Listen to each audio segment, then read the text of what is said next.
All right. Welcome, Nick, Kaitlin. Thank you so much for being here. Would love for you just to take a second to introduce yourself to the broader Cloud Go-to-Market XP audience. Awesome. And John, it is great to be back a year. We've accomplished a ton. So excited for this conversation. But hey, everyone, I'm Nick Johnston. I lead the strategic technology partnerships team at Salesforce. And hi, everyone. My name is Kaitlin Pleas, and I lead our global co-sell with AWS. Awesome. So like you said, Nick, it's been a year. I mean, last year you were pretty early to the journey and Kaitlin was busy working with the team, making everything happen. But, so much has happened. What have you learned from the last year of experience, and how are you thinking about the milestones you all achieved over the last year? Well, first and foremost, we're really proud of what we've been able to accomplish together with the Tackle team in the last year. So when I start with the second question there around milestones, we couldn't be happier with the results in terms of how we've been able to drive outcomes by selling through the AWS marketplace and expanding our marketplace strategy. I think we've really changed the mentality both at Salesforce and with our customers around the benefits of selling through cloud marketplace and cloud go-to-market.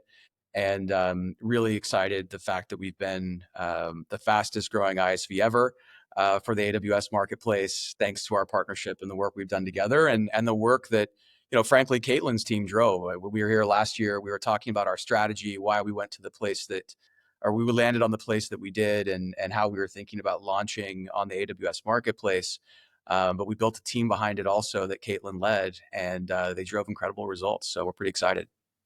Yeah, I think we talked last year about your desire to go fast, and I think you were going fast last May, but you're really seeing the pace accelerate through the year was nothing short of extraordinary. So congratulations on that fastest ISV ever crown, we'll say. So continue to be the fastest growing too. Yes. And I'd be curious, Kaitlin, from your standpoint, how have you seen customer behavior change? Because I think last year we talked about Salesforce historically is a very direct company. And this is more than just a new route to market. This is like an evolution of the way that Salesforce sell. How have you seen the customer behavior change, and maybe even your internal team's behaviors change? Yeah. And I think it's important to highlight that this was a brand new channel for Salesforce. We did not, previous to 18 months ago, sell through marketplaces. So not only did we have the challenge of needing to teach our customers how to buy from us differently, but we also had to get our sales teams comfortable with leveraging a new channel that added significant value to the transactions that we were doing. Now it's all wonderful and we can talk about the success of last year, but it started off pretty rocky. Our first couple of quarters, we were not seeing a ton of traction. We really had to hit the ground with, going to our sales leaders, going to individual accounts where we believe that there was benefit of transacting through the AWS marketplace, and really going step by step of why it was important, why cloud marketplaces were advantageous to their procurement cycles, to their AWS contracts, to their Salesforce relationships, and ensuring that they understood all of the levers that they would be able to capitalize on through that, outside of just it's easier from a procurement standpoint. So, now our customers are getting it. We've seen some tremendous success with some of our largest, most strategic customers, but I don't want to short sell that it took some time for us to really get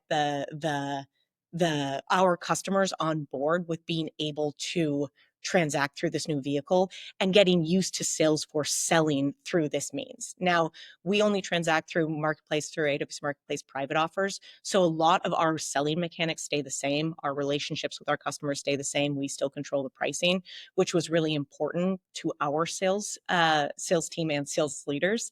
And so I think that was one of the first things, that the ability for our customers to understand that their relationship didn't fundamentally change with Salesforce was one of the big keys to starting them getting a little bit more comfortable with this new channel for us.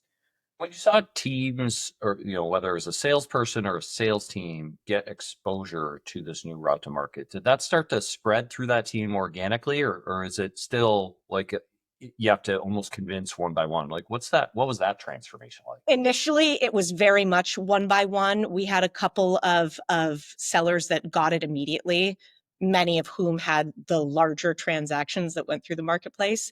And as soon as they got it, as soon as they did one transaction, it was like a light bulb went off. And then they were starting to think of really creative ways to start applying marketplace mechanics that were not, the traditional kind of locked in ways that we had expected our teams to start leveraging marketplace. So it was very, very cool to see. They would not only do additional transactions with the customers that they had initially transacted with, but then started rolling it out to the rest of their portfolio.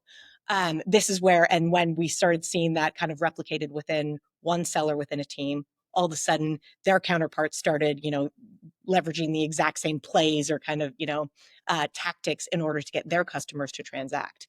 And then one of the things that, a year ago we had to really combat from a myth standpoint with the marketplace is our sellers didn't believe that it was real.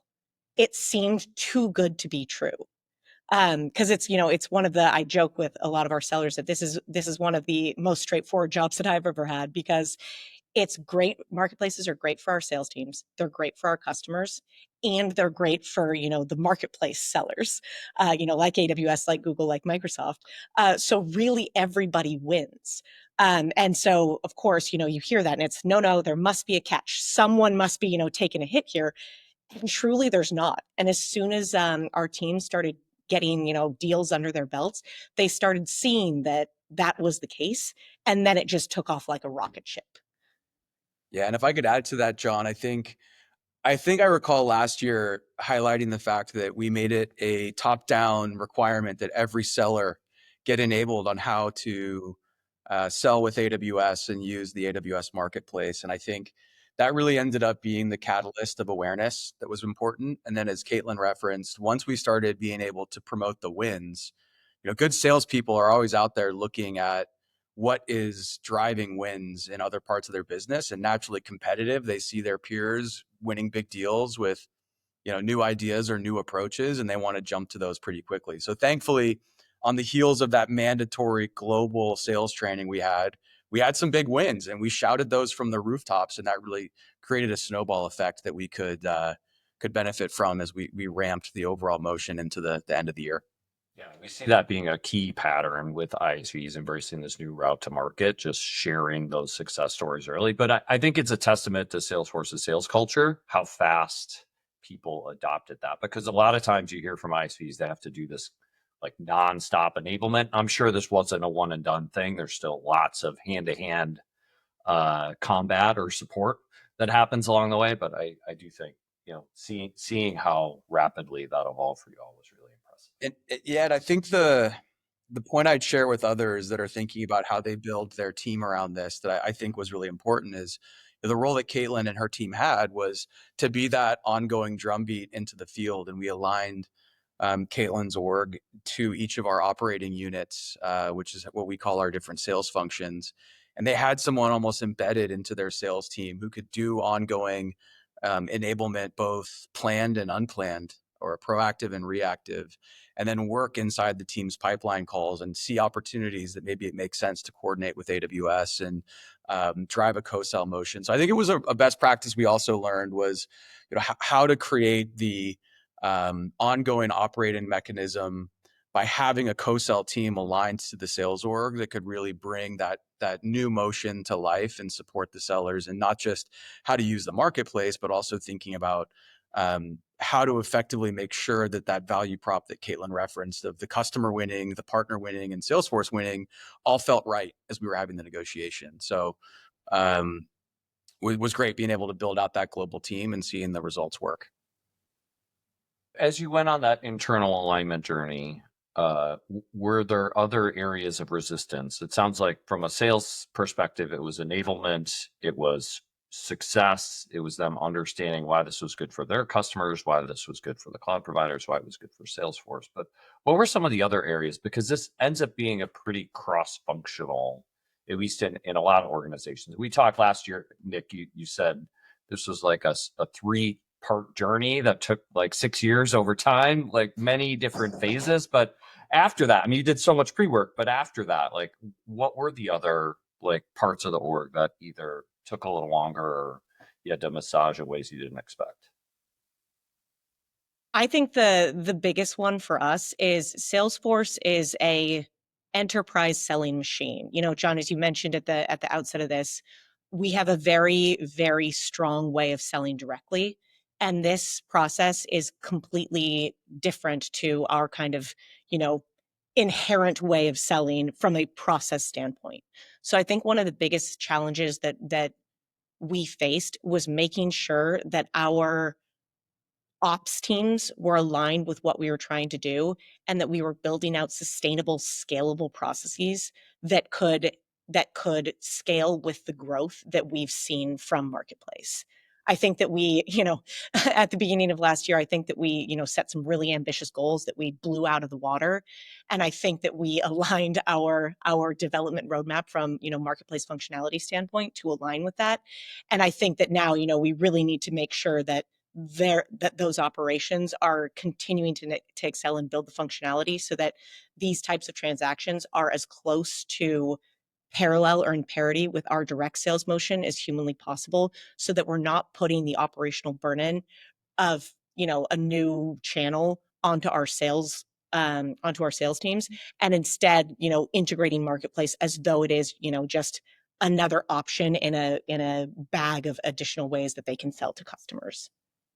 Yeah, and I think it just adding on to the spirit of what I hope a lot of the listeners today are interested in getting in terms of best practices. One of the things we did is we actually structured an operating committee where we would have our stakeholders from what we call business technology, but your traditional IT organization, our sales operations team, as well as our deal desk, who's looking at the cost structure of every deal and approving deals, and made sure that we had an ongoing cadence of the new features that we were rolling out, thanks to also the tackle team that helped us make sure that the features that AWS was developing or that we needed to continue maturing our operations actually worked with our systems.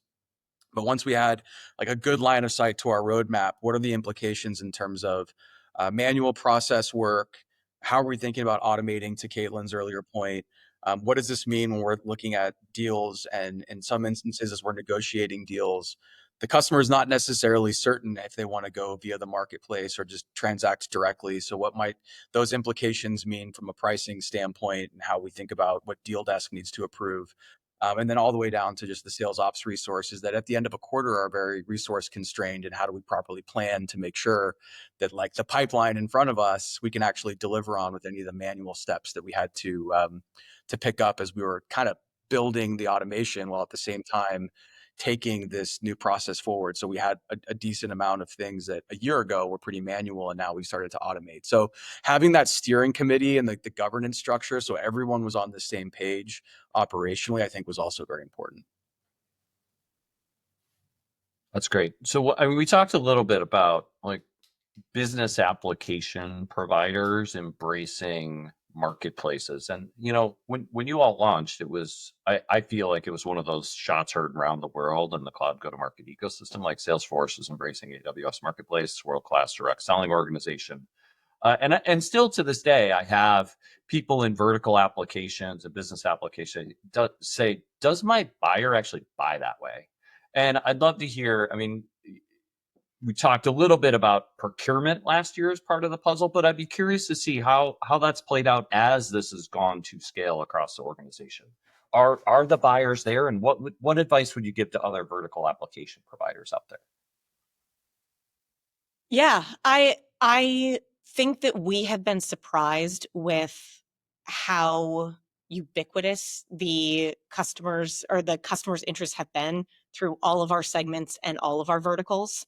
I think that we've actually had sizable wins in every single vertical that we are in and every single industry that we are in, which I don't think that we expected quite as we expected to have, one or two segments that were really, really, into the marketplace transaction process. And we've kind of seen it from everyone because truly, if any customer is leveraging, cloud technology to run their business, which I think, the vast majority of almost any company is, they probably have the ability to transact through marketplaces and add in, that huge commercial lever for not only consolidating or simplifying their overall procurement efforts, but also getting the advantages of, contributing their, SaaS providers or business application providers to burn down that spend commit that is probably their largest IT spend with a cloud provider.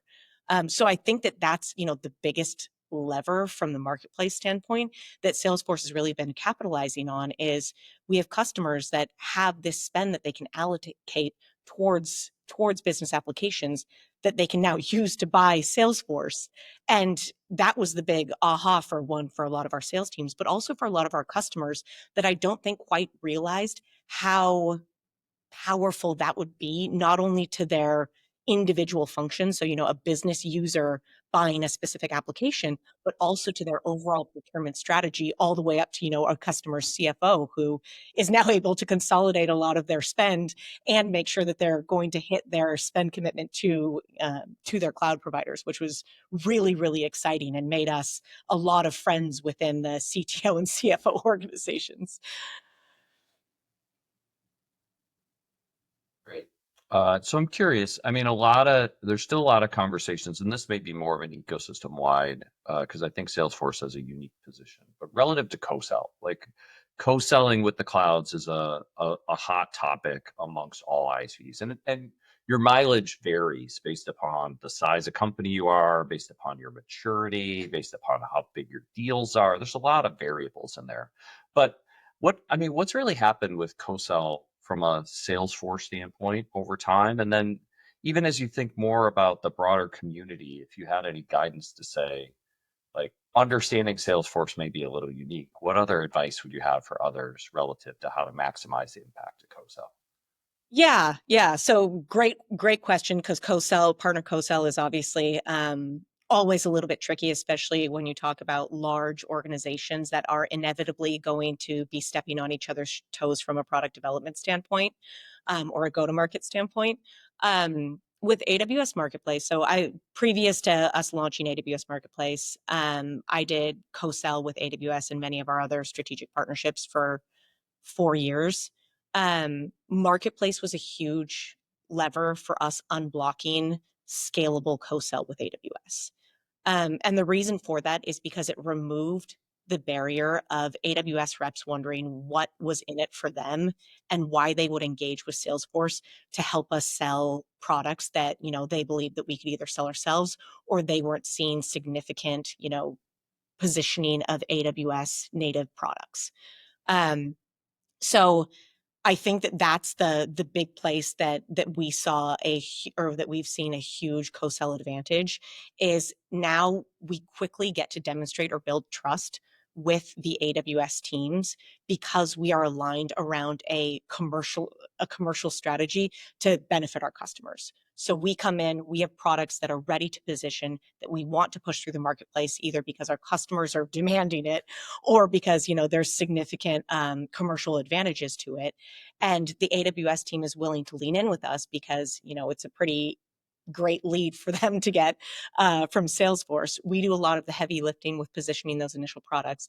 They get, the payback from going through the marketplace, but then it really unlocks what I consider the cooler part of co-selling, which is, so we've done this. How do we help each other position our products more effectively across things that are going to drive, the license sales of SaaS providers or business apps, and also will contribute to AWS positioning more of their native services to make us mutually successful and to accelerate our customers' business outcomes. So this is where that win-win-win comes even back. There's a lot of hesitation around what customers or what these big tech companies are doing across our roadmap and across their roadmap. And we've been lucky with AWS that there's been a lot of synergy in what we develop and what they develop intentionally because our product teams work so closely together. But where we do step on each other's toes, the marketplace really removes a lot of that friction because for the first time, we're aligned in kind of the greater overall strategy within within a customer and able to see that, maybe, we need to sacrifice this so that AWS can come in and help the customer move faster. And then they'll help us position a different product where the overall kind of strategy within that account is more powerful because we're working together. Yeah, and Kaitlin, you nailed it. I think the only other piece I would add is where I'm seeing a lot of our co-sell focus evolve going forward is how do we think about, in this world of data and AI, how do we make sure that the win-win-win concept of the partner winning, Salesforce winning, and most importantly, the customer winning is still true. And a lot of that has to do with educating sellers on not just how the Salesforce products work, but also how the partners' products work and why the partners care, and like how you help drive consumption on all fronts, and then really reinforce the message that it helps the customer save money and provides simplicity for the customer. So I think just the maturity around co-sell is just getting more technical, especially as we start thinking about agent to agent scenarios and data sharing scenarios, that it's most relevant right now and is maybe a little more technically nuanced, but still needs to meet that, the triangle of value so that the partner, Salesforce, and the customer are all winning. And just, Nick, that a great point, just to double down on that. Like, what we've really been seeing from a co-sell perspective from our customers is gone are the days of this, Cambrian tech age where you can work in these silos. Our customers don't care where their data lives. They want it all in one place, and they want to be able to use it as though it is in one system, because that's what they need in order to respond to their customers. So, with products like our data cloud, which runs on AWS, there's this very kind of natural synergy with us all selling together that requires a co-sell. Whereas before, we could kind of sell something and then AWS could come sell something, or, we could have another hyperscaler come in. But now customers want to see that integrated solution because they don't want to have to go through the process of building everything themselves for core functionality that's not only going to make their AI better and move faster, but they'll also be able to leverage in agents to really start accelerating their business outcomes.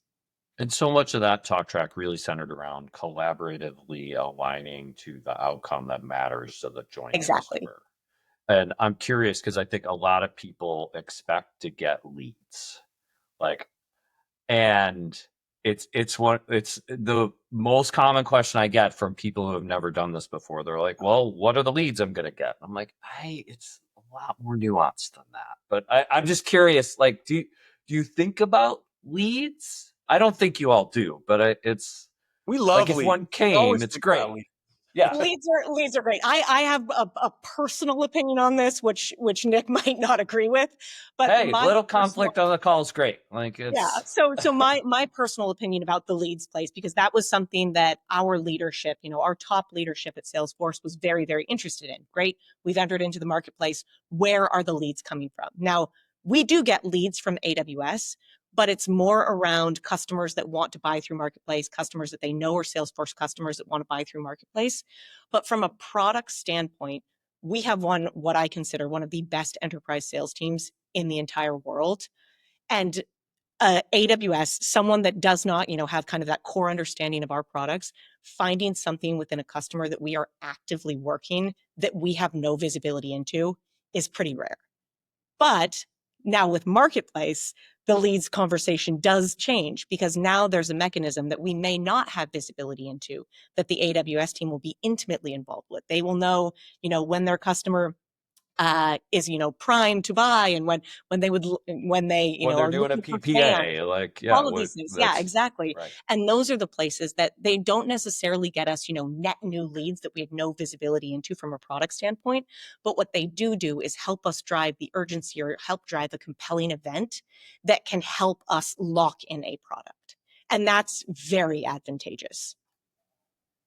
I agree with that completely. Unfortunately, there's no disagreement on that to create some spice on the call, John. But no, I think that's right. Yeah, I actually think multi-party, the evolution of multi-party, especially I think about for companies like Salesforce who have really mature ISV ecosystems. Like as those ISV ecosystems start to come to these marketplaces as well, the multi-party, and there's not a lot of foundation to make that happen yet, but I do think that'll all start to come to life this year. We saw it. We've seen it in the last year where there's scenarios, around, I'll just give an example, like our Service Cloud and a contact center partner who's also an AWS ISV, the transaction all happening at the same time, not necessarily on one piece of paper, but the deals all lining up in the same way for the customer because they're looking at it as one big transformation effort, and Right. just simpler for them that way. So to your point, all the foundation for how we can really make that simple is still getting worked out, but we're already seeing deals closing and that type of nature where customers are looking at multiple SaaS applications through the marketplace at the same time, and transacting that way. And I will say also for larger, business application providers, because of the success that we've seen with Marketplace, the AWS Partner Success Organization is definitely a little more tuned in to what's happening within their customers with Salesforce as well now.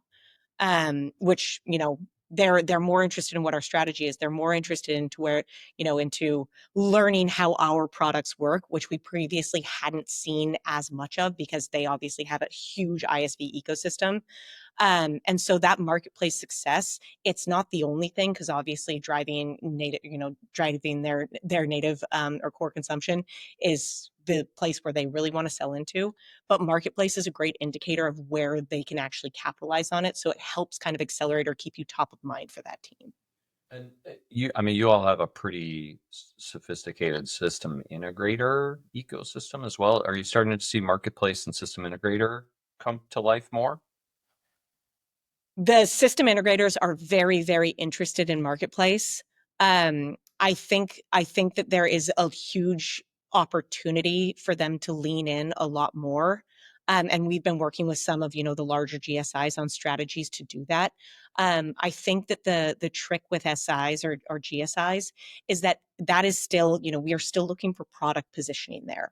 So marketplace can be a factor, but we haven't really seen that be a huge driver in us actually being able to leverage marketplace as a mechanic within our deals. Yeah, and what I remind the leadership teams from the SIs is marketplace can be some of the how, but it's not the what. It's not the thing we should be going to consult customers on when you're in that position as an SI. Really, when the magic happens is when they get their AWS practice aligned with their Salesforce practice, with a point of view on how you can take the best of the services from AWS with the business applications Salesforce has running on AWS, deeply integrate them to solve a specific problem. And then the marketplace can become, a great transactional vehicle, so that everybody's winning. However, the real value in the solution architecture is still, I think, what customers want to see and the role that SIs can provide the most leadership in. I think that you just hit the nail on the head with where multi-party will go. That's where we'll end up, which is truly that solution delivered in a single seamless way, all tracked on a common bill. Yep. Intersection of services and products. Agreed. So let's shift gears. Multi-cloud. It was not really a topic of conversation last year. Was not. Yeah. The exciting announcement between you all and Google Cloud, both on a commitment to Google as well as integration to Gemini and Agentforce, and how are you thinking about that evolution from a multi-cloud approach perspective? Well, first and foremost, any partnership that we do is going to be customer driven. So we prioritize where we focus and the work that we deliver, based upon where our customers are asking us to be and where they want us to go. And it's frankly where we started with the journey we were on with AWS. Is our customers were pushing us to not just build there, but to deeply integrate there, and also provide them with more flexible purchasing options, which is what got us to the marketplace last year. But at the same time, we had material demand for other options, and so I think that's what got us to where we are now. Frankly, in the announcement that you referenced, there's also, in this world that I referenced earlier around AI and data, and everyone trying to nail their data strategy so that they have the right agentic strategy, Google's doing some amazing things with Gemini, and we were really excited to be able to bring some of those capabilities into Agentforce, especially where customers are starting to have opinions on the large language models they're using. They want to see more multimodal capabilities with the agentic platforms they're investing in. And Google's leadership there made it another great option that we could bring forward. So I think you'll generally always see us be multi-partner, open to the extent that we can be open and working across the ecosystem. And we just have to sequence things from a timing standpoint based on customer demand. But I'll say we're really excited about the customer demand we've seen so far since making the announcement with Google, and our ability to just provide more optionality to our overall customer base. And Kaitlin, as you think about everything you learned bringing AWS to life across Salesforce, how's that evolving the way you think strategically about doing that again? Well, so now we're going to have to deliver on being the fastest growing vendor on GCP too, I'm sure they will love Um, hearing that. I mean, I think it's the exact same. We have had so many learnings, and have built such a strong playbook over the course of the last 18 months with everything that we've learned rolling out the AWS marketplace, that we are going to leverage to accelerate our growth on GCP. That I mean, I think that it's going to be challenging. Obviously, every marketplace is different. No one knows that better than Tackle. But I mean, in partnership with you all, I think that we've got some really strong momentum that's building behind Google, and we're really excited to see how that accelerates accelerates our ability to sell with Google in the exact same or in a similar capacity to the way that we are with AWS. Great. So lightning round, we're kind of getting down to time. So one word to describe the journey from a cloud go-to-market standpoint so far. Kaitlin, what's your one word? One word. Just one. Fast. That was the word I was in my mind. Nick, what about you? Fulfilling. Yeah, that's a good one. I think we talked about it for a while. We had to drive a bunch of education across our company about it. And I'd say there were skeptics. And so it's good that we were able to go fast, but it's also great that we were able to even surpass expectations. And thanks a ton to Tackle for helping us address Kaitlin's point, the speed piece. I don't think we could have done that without the help you guys offered. And then the results have spoken for themselves so far. So that always feels good when you're grinding to see the outcome and know you got there. Yeah, definitely. And if you could do anything different, like starting over, what would? I don't generally like these questions only because I'm not someone, and Kaitlin knows this about me, I'm not someone who likes to look back, because I'm a big believer in the things that you learn during the process that maybe were painful and you wish you could change actually helped you get to the next thing faster. So I'm going to punt on that one. I don't think I would change anything. It was hard, but it was meant to be hard. And I think we learned a lot more and will be in much better position going forward because of how much we learned. But Kaitlin, I don't know if you disagree. You might. The only thing that I would change, so launching into the new marketplace that will eventually be launched. I think that the only change would be to trust the plan that we have in place. As I'm sure you can imagine with AWS, especially in the first couple of quarters, there was a lot of executive pressure to deliver on the numbers that we had set out on, and me personally, I got a little scared about, oh my gosh, is this a viable channel? We're getting so much pushback. It seems really challenging. We're getting a lot of questions and, hesitancy from engagement from the field and from our customers. And we just kind of maintained the course. But there was a lot of, personal roller coaster of emotions associated with it. Yeah. And then eventually we saw the success and everyone started leveling down or started calming down. And across the organization, it was just kind of this constant drumbeat of trust us, it'll happen, it'll be okay. While internally it was a little bit more of a, I really hope that this is true.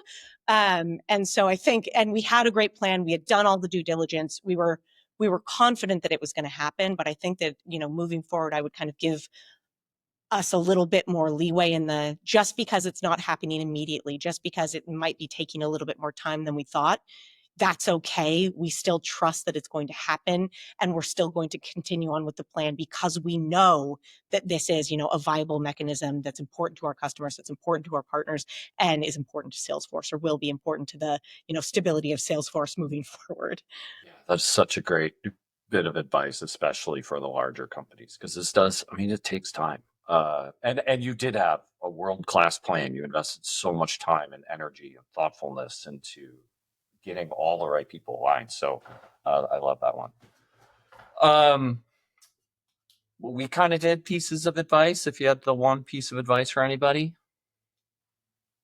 I'll still go back to, you got to start at the top and make sure you're bought in at the highest levels of the organization for what it's going to take to go and sell in a new way. For some, that might not be a ton of commitment. For us, it was a very important amount of commitment we needed because, as Kaitlin referenced at the beginning, it was so new. But if you don't have that sponsorship at the top, you should focus on that and launch according to that support that you need top down to go get everyone's attention. Yeah, and I think my advice is in line with that, where it's don't try to boil the ocean, especially for larger organizations. Not everyone is going to turn their head at once and be an advocate of marketplaces if it's not a, a traditional process that you've used for selling. Find your advocates, find the customers that get the process and that don't need to be convinced, from the bottom up or from the top down, that this is the right way to go, and start there, get the wins, tell those stories, ad nauseum, and make sure that you are leveraging that advocacy from your sales leaders, from your customers that believe in this, to start building the momentum. Because that's how we saw success. At first, we were trying to spread ourselves probably a little bit too thin because we wanted everything to hit at once, and then really started reappropriating our resources to where we were really seeing the traction, really seeing people get it and wanting to engage, so that we could get those wins under our belt, prove that it worked, and then start going to the places that were a little bit trickier for us to engage. Bold prediction for cloud go to market. Like, what do you think happens? And we could take this a bunch of different ways. Like, people talk about the dollars throwing through these clouds. I think, Nick, you brought up agents and what happened with agents. Like, what's your bold prediction for cloud go to market? I mean, I think you guys have already done a really good job with the business case, and there's a lot of analysts out there also just showing the amount of spend that's moving this way. So I don't think there's anything too compelling that I could throw out there in terms of the numbers. It's proven now that this is important.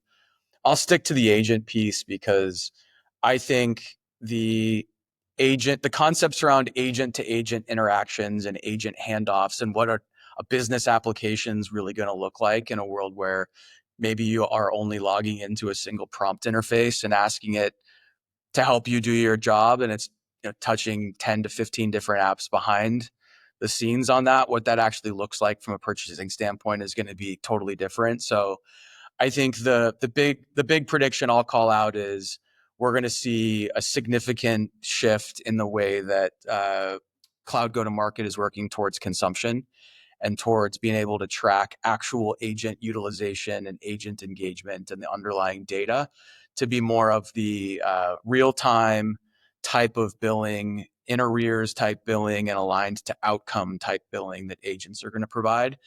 Maybe less of the more upfront purchasing that we're seeing today. Mine kind of builds on that, but more from the selling capacity.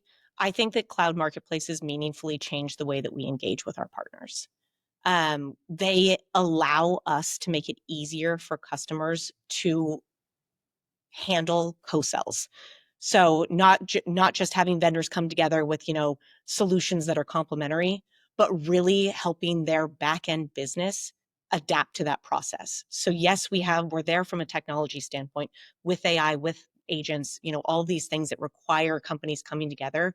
We also need the go-to-market mechanics to make it easy for customers to do that. And I believe that that's what marketplaces do, or at least right now are the best way for marketplaces or for our customers to actually ingest that co-sell motion. And so that's where I think we're finally getting a mechanism, or have a mechanism that's catching up with the technology. And so co-sell will start to become a lot easier for our customers to actually process. Selfishly, I know that I run co-sell, so it's maybe that's a little bit of my personal opinion, but I I think do you're think that speaking the language of everyone on this call. So good, you're perfect. But yeah, that's where I see it. Like, it's hard to buy, even from, a smaller vendor standpoint. If we Salesforce are selling a solution that's complementary to one of our clouds, and we're trying to convince a customer to buy that solution also, having to contract with another vendor is really hard. It's really hard. And they have to run up a separate sales cycle, especially, if they can't buy it on Salesforce paper. And marketplaces largely fix that. They make procurement so much easier and so much more streamlined. Plus, you get the benefit of being able to burn down your overall, spend commitment with your cloud providers. So it really helps from that process. So in addition to the technology, I do think that that's kind of the next piece that I would see, and why we're going to see an uptick in, many customers, even outside, the technology industry, really start capitalizing on marketplace transactions. I think the agents will just drive a massive expansion in the number of software products. Like, Absolutely. every company's catalog is going to balloon with new line items that are agents that need to be integrated into these kinds of motions and tracked and metered. And there's a lot to be pioneered in all of that. Yeah, totally. And just as we're having this conversation and just thinking through it more, I mean, maybe marketplaces become the metering vehicles for agent to agent interoperability. They're all plugged into the same common fabric of customer billing, and it's how we're actually figuring out which agent is doing what work behind the scenes and how the customer should be billed for it. So tons of new opportunity ahead for sure. Yeah, definitely. Anything we can expect from what's next from Salesforce, and then we can kind of bring this home. What do you think, KP? We're gonna bring our strategy forward next year with Google, and I would say we're going to keep listening to customers. And so as customers are guiding us to more options, maybe there'll be more that we support going forward. I would like to say that we'll continue breaking records and being a leader in the space. We're a pretty competitive organization, and we like to lead and like to win. So, and I think we'll continue working with you guys to make sure we're bringing in the best expertise and how we're thinking about this go to market, and wherever we can, sharing it with others, because I think it's a great journey to be on. So that's what I've got. KP, anything else? Any other bold? Yeah, I mean, I would just say that our success has allowed Salesforce to continue to invest in this motion. So, whereas this time last year there was, limited investment or invisibility, I think that has completely changed.